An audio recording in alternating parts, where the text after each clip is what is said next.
আমাদের আমাদের গ্রুপ অ্যাডকম আমরা এখন রোল প্লে করব হচ্ছে যে নেগোসিয়েশন বিটুইন এমপ্লয়ার আর এমপ্লয়ি। প্রথম আমাদের প্রথম রোলটা হবে হচ্ছে কি দুজনেই লুজ লুজ পজিশনে থাকবে। তো দুজন বস বসে গল্প করছে, এর মধ্যে এমপ্লয়ি মেহেদি ঢুকবে। ভালো, এমপ্লয়িরা কিছুদিন ধরে অনেক ঝামেলা করছে। কে কে ডিস্টার্ব করে? কে? মেহেদি সাহেব, কি আসেন বসেন। আচ্ছা বলেন, কি আমি শরীর খারাপ আপনার? জি জি বলেন।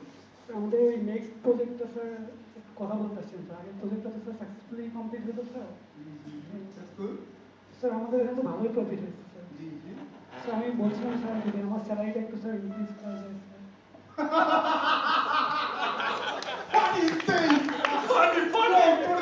Are you kidding? Kidding man?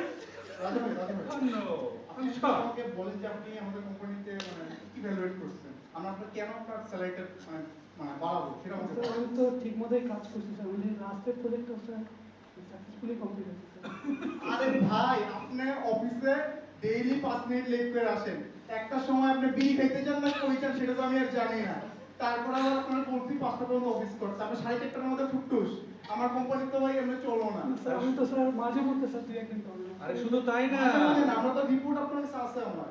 শুধু তাই না, শুধু তাই না, ও 8টা পর্যন্ত অফিসে মাঝে মাঝে কাজ করে, ও বুঝায় যে অনেক এফিশিয়েন্ট, অফিসে সময় দেয়, ফেসবুক চালায়। এই জন্যই বলি আমি এত তো হাজার হাজার টাকাতে ব্যান্ডউইথ কিনতেছি, আমার ব্যান্ডউইথ ফুটুস হয়ে যায় বারবার। স্যার আমি স্যার ফেসবুকে বসি না স্যার। আমি নিজে দেখছি, লাস্ট মান্থে আমি প্রজেক্টের জন্য একটা ল্যাপটপ কিনে দিচ্ছি, ল্যাপটপের উপর দেখি স্ক্র্যাচ। আপনি কি ল্যাপটপে কুতকুত খেলেন? প্রজেক্টে যায় আপনি কি করেন, ডিলিভারি করেন নাকি? আমি আপনাকে একটা সম্পদ কিনে দিচ্ছি, আমার একটা অ্যাসেট, এই অ্যাসেটটা আমি ঠিকমতো রাখতে পারবো না। চেষ্টা করি স্যার, আমি হয়ে গেছে স্যার এক্সপেরিমেন্ট। আচ্ছা ঠিক আছে, যান তো একটু যদি স্যার আচ্ছা স্যার যান। আচ্ছা এগুলো পরে দেখা যাবে, জানতে অনেক কাজ আছে। এরপর মেহেদি মন খারাপ করে রুমে চলে আসে। এরপর থেকে মেহেদি আর কাজে মনোযোগ দেয় না।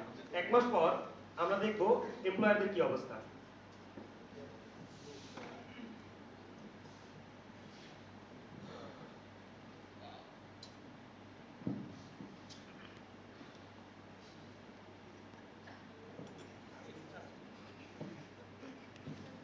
সব আপনার দোষ।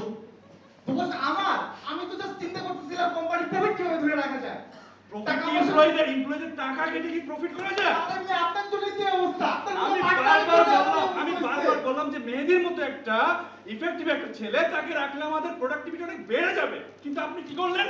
আমি তো টাকার কথা চিন্তা করছি সব সময়। আপনি পড়াশোনা করছেন কোথা থেকে? আমি কি আপনার পড়াশোনা কথা বলছেন? অবশ্যই আমি চাই আমাদের আপনি জানেন না, আপনি ম্যান শাট্টু রাজা আর জাফরের এই কনফ্লিক্ট হচ্ছে এখন। ওদের এই প্রজেক্ট ফেল করছে মেহেদির কাজের অমনোযোগের কারণে। ওর বেতন বাড়ানো হয় নাই, এদিকে মেহেদি বেতন লুজ করছে, পাশাপাশি জাফর আর রাজা ওদের প্রজেক্টটাও লুজ করছে। ফলে এখানে সিচুয়েশনটা হচ্ছে লুজ লুজ সিচুয়েশন। এখন আমরা উইন উইন সিচুয়েশন ডেমনস্ট্রেট করবো। আসবে গৌতম ভাই। স্যার। গৌতম সাহেব আসেন আসেন বসেন। কি অবস্থা ভাই? হ্যাঁ বসেন বসেন। স্যার গত মাসে স্যার আমাদের যে প্রজেক্টটা ছিল স্যার, সেটা তো স্যার আমরা তো সাকসেস হয়েছি।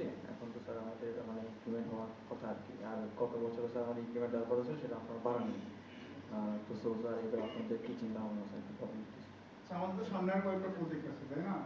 আপনার কি অবস্থা প্রজেক্ট একটু বলেন। স্যার আমাদের স্যার কমপ্লিট হয়ে গিয়েছে স্যার, আমরা এখন সাকসেস স্যার, আমরা ডেলিভারি করছি স্যার। এখন স্যার এখন আপনাদের অপেক্ষা করছি স্যার। স্যার একটা ভালো রেজাল্ট দেয়, আমি স্যার অনেক হ্যাপি। আসলে আমরা আপনার এই প্রজেক্টটা নিয়ে কথা বলছিলাম কি জাফর স্যার? হ্যাঁ আচ্ছা আসলে একটু নেগোশিয়েট করা দরকার। আমরা তো ভাবছিলাম এমপ্লয়িরা অনেক ভালো কাজ করেছে, আমরা অনেক প্রফিট করেছি, সো কিছুটা অ্যাডভান্টেজ দেওয়া হচ্ছে। নাহলে তো আমরা নেক্সট টাইমে প্রজেক্ট আবার ফেল করতে আচ্ছা গৌতম সাহেব, আপনি এক কাজ করেন, আপনি এখন আসেন, আমরা আপনার কথা ভেবে দেখবো, দেখি কি করা যায়। Best of luck. Okay sir, thank you thank you very much. এখানে গৌতমের বেতন বাড়ে, পাশাপাশি গৌতমের হাতের যে প্রজেক্টগুলো এগুলো সফল হয়। এখানে দুজনই উইন উইন সিচুয়েশন। তো থ্যাংক ইউ।